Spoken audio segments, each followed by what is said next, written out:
Hello everyone, Ruby Ravel here, a delectable dream weaver of unwritten omens, here to talk to you today about Mars, Trine, Neptune. And there is, to me, a prophetic, numinous quality to this aspect because it helps us to define how dreams are like little oniric magnets that pull us into the future. Allow me to elaborate what I mean by these Sibylline remarks. As you know, we connect the energies of Mars with some of the heroic struggle and endeavour that we need in the world in order to fight and acquire the things that we desire. Mars is the part of us that sees life as an adventure and a battleground in which we have to assert ourselves if we want to experience any kind of satisfaction or feeling of victory and triumph. But rather than just heading out haphazardly on the battlefield of life in order to achieve something, in order to be victorious, there's something we have to be victorious at. We have to have some kind of goal, some kind of holy grail that is hovering on the horizon that gives us a sense of direction when life can feel so misty, vague, vaporous, nebulous, and formless. And Mars, Trine, Neptune is connected with this process of giving us the little visions, the little glimpses and flashes from the other side, from the other world, that can help us find a meaningful direction again when we are feeling a bit lost and wounded. And Mars in Cancer, squaring Chiron in Aries, is definitely very inclined to feel lost and wounded because this heroic wanderer is in an area of the zodiac where he is out of his element, where instead of feeling strong and capable and confident and swaggering, he feels sensitive and weak and overcome and doubtful and full of anxieties and fears. This is a hero who has received many wounds, who has been stabbed in many places whilst his arm was taken off, and who is currently feeling very much like he would rather withdraw from the battlefield of life and go away to some safe container or shell where he could nurse and lick his wounds before he feels ready to engage with life again, if ever at all. You know, he feels so full of toxins and poisons that need to be suppurated and released in some way that the last thing he really feels capable of now is having any goal, because at the moment his goals feel like illusions that have been shattered, because this is all part of the larger cycle that Mars has in relationship with Neptune. In the previous Mars-Neptune aspect we had, these two planets were in square with one another, and the exact moment of square between Mars and Neptune often aligns with shattering experiences, where something that we have long dreamed of, fantasized about, yearned for with a powerful, otherworldly passion that has cast a big spell of us, has a moment where it seems like it's going to come together, where we're going to grasp the man, woman, or job, experience, or what have you of our dreams. And in that moment, just as we feel able to grasp it, where it seems so tantalizingly real, it slips through our fingers and evaporates like vapor. And having put so much heroic effort into trying to seek out something that has ultimately disappointed us and left us with a feeling of having been burned out after having attempted a quest and then having nothing to show for it beyond our own sense of sorrow and shame and depression, it can be very easy then for Mars in Cancer just to hide away and say, I'm not ready now for any more fights. I'm not ready now for any more exertions. In fact, after all that I've been through, I'm not even really sure what I want anymore. This is a hero who is experiencing an identity crisis, who is actually fed up of identifying with the notion of being a hero or warrior at all. What he really wants is is a bit of loving, a bit of a tender love and care for someone to mother him and nurture him and to heal him and bandage him and cocoon him and swaddle him in blankets so he can actually have enough time just to let go of all the kind of the shell shock that he's experienced on the battlefield of life, and then maybe reach a point where enough of his fires and energy return that he feels that maybe, yeah, maybe life isn't futile, maybe all my dreams aren't hopeless and wasted, maybe there is something more to search for. And this is where I feel like the Trine with Neptune comes in. If this Mars in Cancer Square Chiron feels like its dreams and its fantasies and its yearnings have only misled it in the past, it's likely to feel a bit paranoid or suspicious or uncertain of any new hope, of any new glittering piece of potential fool's gold that might reach its eye, because it sees something that it might want to chase, that it might want to pursue. Some new beautiful damsel or mysterious prince or princess who could tempt them to explore a far-off land and once again engage in the battle of hope and love. But there's always going to be that part of that will say, well, what if this just ends up like last time? What if I just end up being humiliated and embarrassed again? Am I strong enough to keep building scars upon my old scars, to be just this palimpsest of wounds and cicatrices, you know? It almost feels safer sometimes just not to act at all, because if I don't act, then nothing can hurt me. And yet that is an idea that is also untenable to Mars, because the very modus operandus of Mars, its raison d'etre, its very purpose for living, is to act, is to do, you know. Resting and absence and peace and disengagement are all things that Mars is happy to do once he's dead, once he's died valiantly on the battlefield, but he's not interested in doing it a moment sooner. So even though he feels this need to withdraw and heal and lick his wounds, there's also a part of him that feels like a failure for not going out there, for not having this drive and fire and motivation with which he usually identifies with. But Neptune, that spell weaver, that maker of dreams, that crafter of fantasies, that spinner of scintillating scenes, knows that no matter how fearful or proud or stubborn and tentative Mars in Cancer might be in his resolve, she knows exactly what he wants on a deeper level, and therefore can spin these attractive and dazzling, glamorous little illusions that she knows he will not be able to resist. Because some things, even if there's a part of us that is willing to admit the sparkles that we see might just be fool's gold, there's also a part of us that feels that we would be a fool if we didn't take the chance of just going out to check. And I would say this is part of the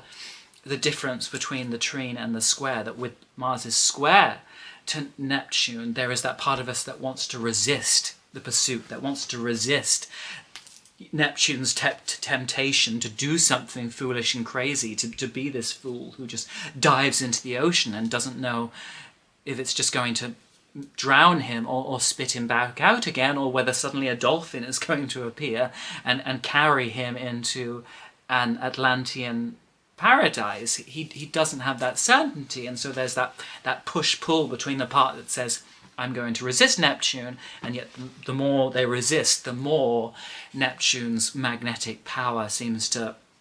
ineffably and ineluctably pull us in that direction anyway. Whereas with the Trine, because it's engaging between two water signs, two emotional signs, this is a relationship between two planets that are more comfortable with the mysterious, emotional, intuitive and subconscious nature of life, unlike when Mars was in Gemini, where it had this need to feel that it could intellectually control and understand what was happening to it, and therefore was disgusted by all of the mystery and the total defiance of reason and and ensorcelled secrecy that Neptune represents,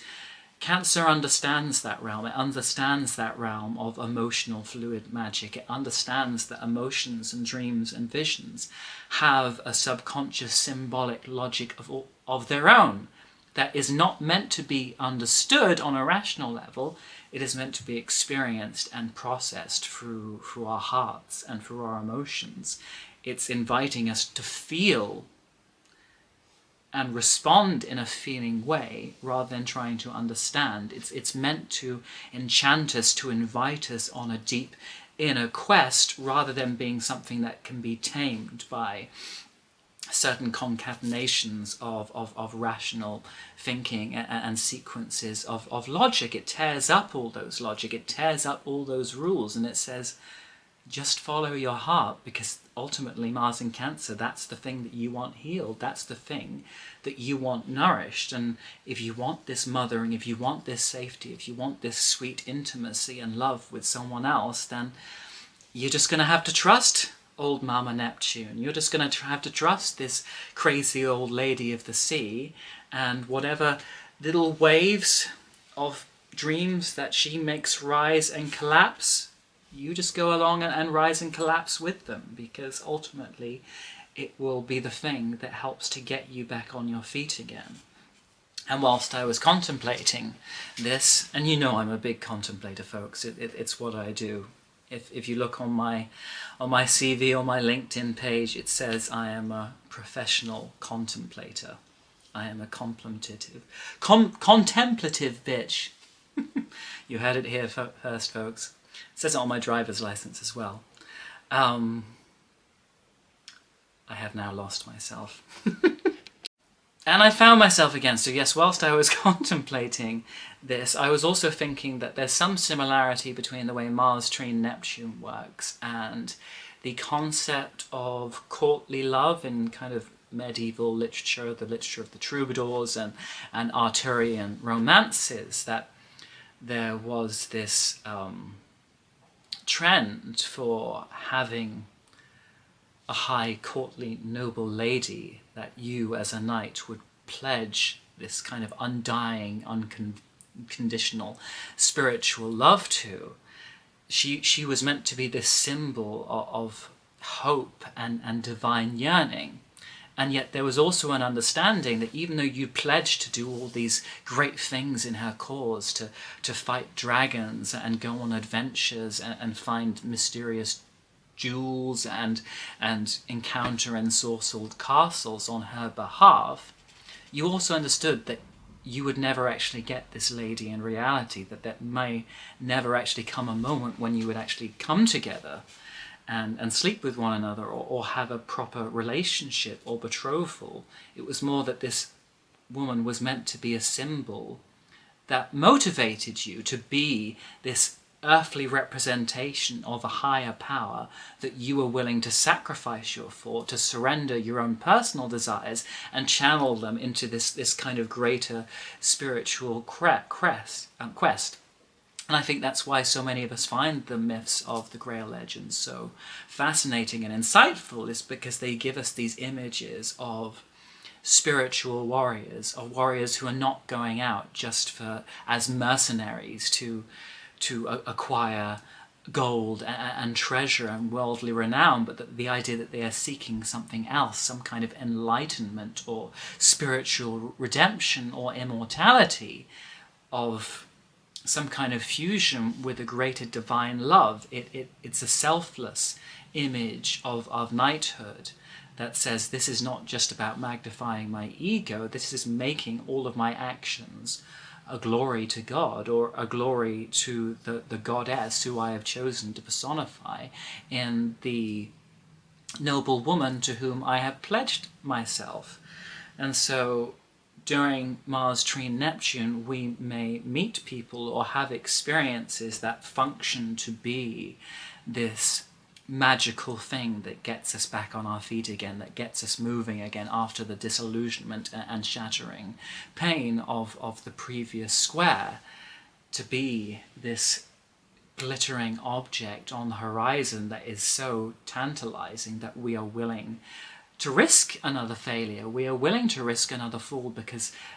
magic like that doesn't come along every day, and because Neptune can read our fantasies, because it can read our deeper desires, because it knows psychically what we are really craving on a soul level, when it presents someone or something to us that so perfectly mirrors and encapsulates our private fantasies, then we are spellbound. We can't resist, because the spell-binding power of Neptune's magic is greater than the logic. And when you see something that echoes a hungry, starving corner of your heart, you can't deny it. You can't deny it. I think even the most saturnine of people would struggle to resist such an otherworldly temptation. And so then we do get back on our feet, then we do have those visions and dreams that we are willing to venture back forth into the world for. And that can be a beautiful healing and cleansing experience, but we will generally get the most out of it if we understand that that vision, that glamorous temptation, is serving the greater purpose of helping us carry on with our journey, rather than simply being something we will actually ever acquire. We may do, it may turn into something real, it may crystallize it into something more concrete, but it may also have just been something that kind of said, okay, remember that you have a deeper calling here, remember that you have a higher spiritual quest, and you need to get back on your horse and chase after it without the expectation of ever getting it, and know that there will be a deeper spiritual and psychological growth thereby. I think the other healing part of this aspect is that all aspects to the outer planets, when relating to Mars or Venus, often teach us to be unattached, to have goals without being attached to them, to have loves and desires without being attached to the outcome. There is this sense of, you may chase your dreams, but as life is an illusion and a dream anyway, all of these things can change, and this aspect can actually help us to release our attachment and dependence on things from our past that are still haunting us, you know, whereas the square can be very forceful and heavy-handed in giving us something that we really think that we want, and then kind of crucifying it before our eyes in this painful, traumatic way that can take a while to process afterwards. There's a gentler aspect to the Trine in that if we still have those attachments afterwards, it can send us the right things in our path that helps them to wash it away. And it usually does this by offering us something that looks better than what we were attached to before, or at least is similar enough to it to make us feel that there is a new purpose and direction again. So if there's someone we've been holding on to from our past who things aren't working out, things never seem to manifest in a tangible way, if we meet someone else who gives us, who can be a vehicle for those Neptunian fantasies that we are projecting on the other person, but who might be a bit more available or offering us a new energy in life, then it's easier for us to say, okay, the wave of that dream has collapsed, but a new one over there is rising, and that has given me the strength to release my attachment to the former lusts and desires that I've got pulling me in that direction, and instead to say, okay, that has collapsed and returned back to the ocean of infinite possibilities, but these new waves of possibility are now arising, and I'm going to surf along with them and swim in those waters and feel that some of my heroism has returned. I do feel that this aspect can also offer opportunities for sexual healing, whilst the square can sometimes align with moments of sexual wounding, where we have these experiences where maybe we come together with someone else and maybe we're having the time of our life and feel that we're in a rapturous heaven, and the other person is thinking this person is crazy and not on the same level at all, and that can make us feel really wounded and rejected.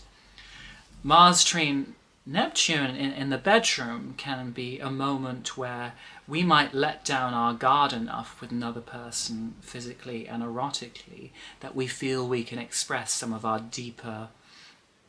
sexual needs and emotional lust for a deeper spiritual intimacy with someone. And no two people are going to find that spiritual tantric quality in sex in the same way, because we all have those deeper archetypes and erotic images within us that we have to give form in a very unique way that may be lost on someone else. So I think ordinarily during sex so much of the time, and this is definitely something I find when I speak to a lot of people, is that it's very easy for sex to fall into this script, to everyone to feel like, oh yeah, you know, there's this kind of normal, typical heteronormative way of sexually coupling with someone. We just follow that mindlessly, no questions asked, whereas that doesn't really work for Mars trine Neptune. I don't think it really works for many people. But it's a moment where we can hopefully come together with someone enough, if it reifies in that way at all. It won't necessarily for everyone, but if it does, where we can let down our boundaries and actually say, I love you and trust you and feel safe enough with you that I'm going to draw up some of those fantasies deep from the wellspring of my emotions and experience them with you. And sex can be very cathartic and healing in that it can help us draw to light many things that have been buried, because it's an act that can be both euphoric and dangerous. When we have the euphoric side of it with someone else, it can give us a greater trust in our own ability to share intimacy with someone else. And once we can really relax into that state with someone, then all kinds of things can come to the surface. You know, it's sex as an act of meditation, of tantric devotion, because this is one of the reasons why meditation can help to deepen our spiritual awareness, not just of ourselves and the rest of life, because it involves active meditation and contemplation. It involves taking off expectation, taking off goal, taking off all kinds of fixations and obsessions, and just sitting in a place of ambiguity and letting things arise by themselves. And if we engage with sex in the same way, if we take away the fixation with the goal, if we take away the fixation on it working towards an orgasm and say, okay, the purpose of this is just for us to feel as close and relaxed and in tune with one another psychically and spiritually as possible, then things can be more fluid and free form, and you can discover things about yourself when you're allowing your spirit to call the shots rather than those pre-digested sexual scripts. And there can be a great catharsis that can arise. I know that during a Mars trine Neptune transit, this was Mars in Scorpio rather than in Cancer, it was a sexual experience that ended up giving me a kind of prophecy and little glance of my eventual transition. So sex isn't just a physical bestial act, it can be a spiritual thing, it can be something that ignites prophecies and omens and can put us in a trance-like state where we can have a deeper awareness of the things to come and relinquish the things from the past that have a hold on us. Anyway, that's enough for now. I will say, though, that this aspect may be somewhat truncated by the fact that Mars will be in opposition to Pluto soon enough, but we will cover, the devilish delights of that opposition in another video. If you want to get in contact with me, to talk about any of the issues raised herein or otherwise. My email address is thestarsunraveled@outlook.com. You can support me on Patreon at www.patreon.com/thestarsunraveled. You can follow me on Instagram at astrologyandunderwear, and you know, there's so many different doorways and portals and waves of possibilities that you can chase in order to get in contact with me for therapeutic or healing purposes. Anyway, lots of love to you and best of luck, my hearty knights and damsels, on your grail quest of self-service and self-sacrifice.